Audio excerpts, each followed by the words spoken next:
Hi everyone, and welcome to this video presentation where we will introduce you to the January-February issue of the European Business Review, which, I'm proud to say, has been devoted entirely to the Center on AI Technology for Humankind at NUS Business School. My name is David de Kramer, and I'm the founder and director of the center. The main goal of this issue is to zoom in more closely on how man and machine will become collaborators and co-creators in the future of business. To study this kind of collaboration, which I refer to as the new diversity, where humans and non-humans populate our future workforce, we will use a human-centered approach. What this means will be elaborated upon in this video, where we've invited the authors of the different articles in the special issue to briefly explain their research question and findings.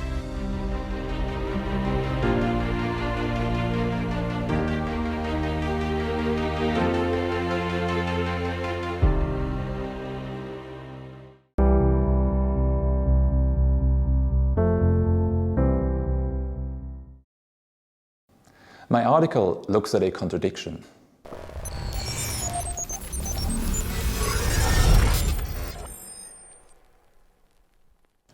The contradiction between firms publicly promoting agility, flexibility and empowerment of employees, while at the same time monitoring and quantifying those employees through what is called people analytics.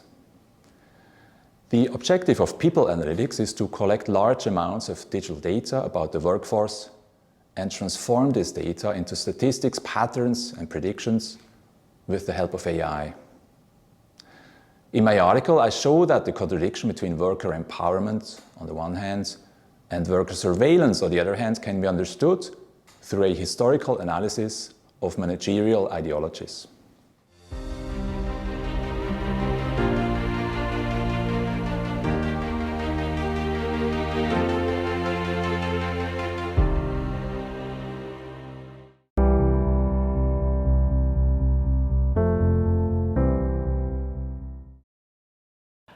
I'm really excited about the topic of our article here on service revolution. I feel we're at an historical moment right now. We had the agricultural revolution, the industrial revolution, and they brought us mass manufactured, low cost, high quality goods. And now we are at the brink of the service revolution, which I think will do exactly the same.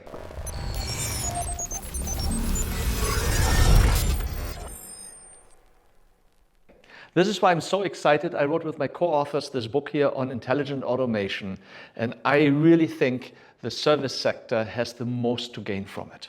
It's because everything is coming together right now.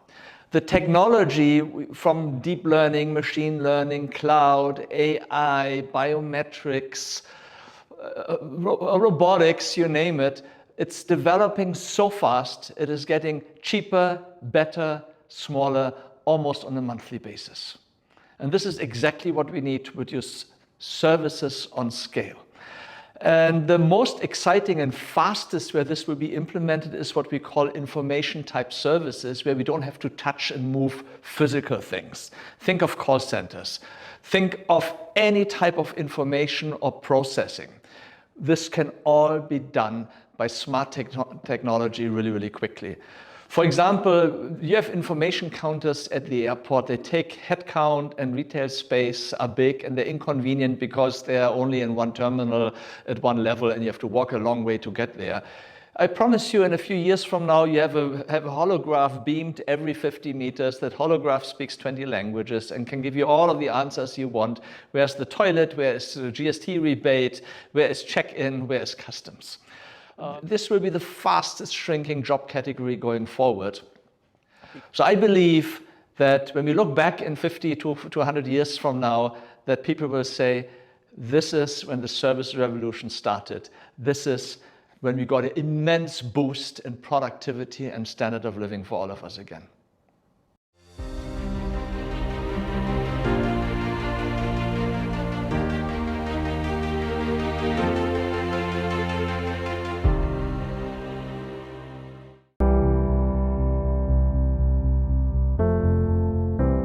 AI has already changed the ways large enterprises do their business.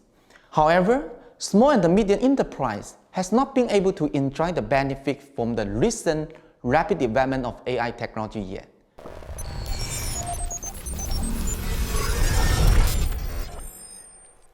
This is mainly due to the lack of data and talent in SMEs.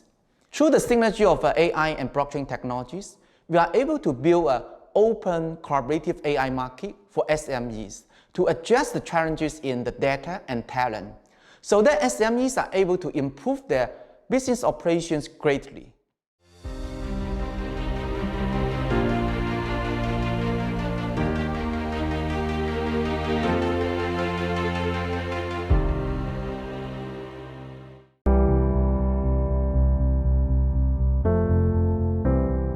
As a behavioral scientist, I study how consumers react to being served by robots.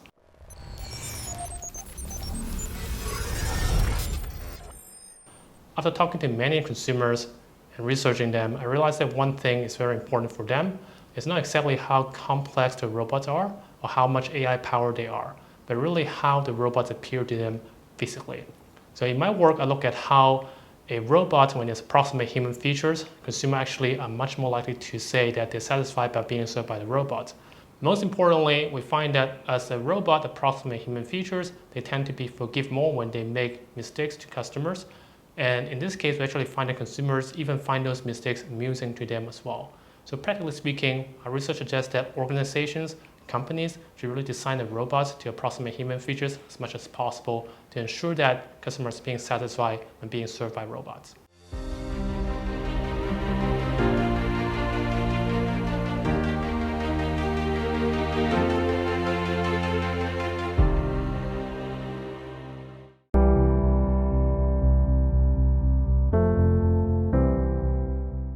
Our article looks at what managers and organizations can do to effectively integrate AI into their work processes, specifically those that require creativity.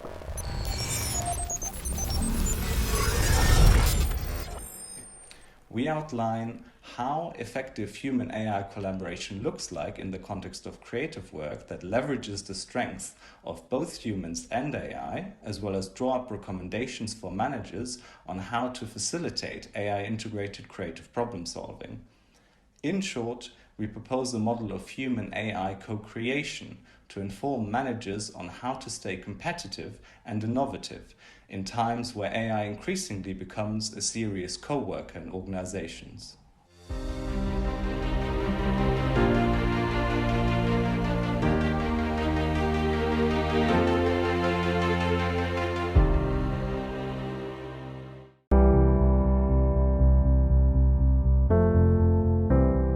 My article investigates to what extent human managers are prepared to accept the inclusion of machines in managerial processes.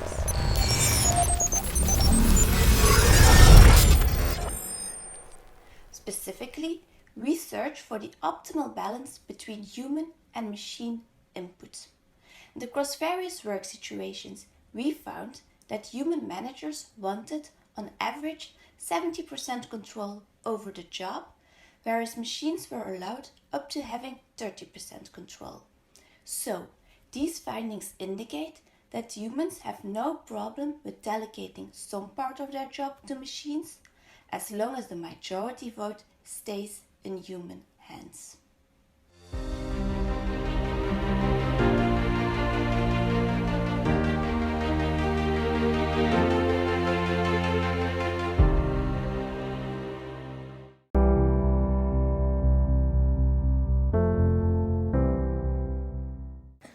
In this interview article, the notion of a human-centered approach to AI is the central theme. And I emphasize its importance by introducing the idea that non-reflective technology development may create a situation where rather than man, machine may become the end user.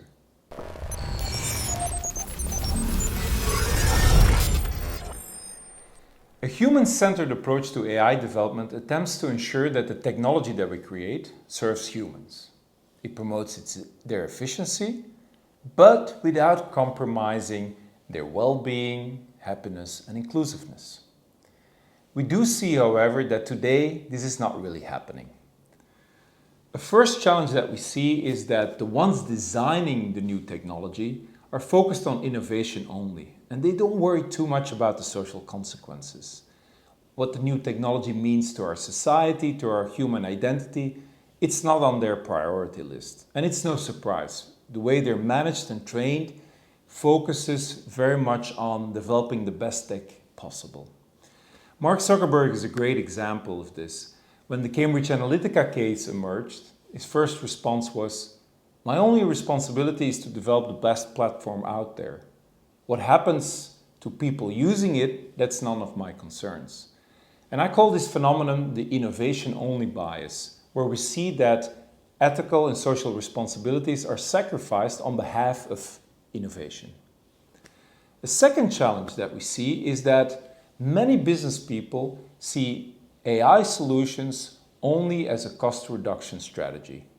They can solve their business problems, they think, with using the newest AI technologies and in a cheaper way. But this creates a kind of mindset as well that we've created now a situation where we seem to be prepping people to serve machine rather than the other way around.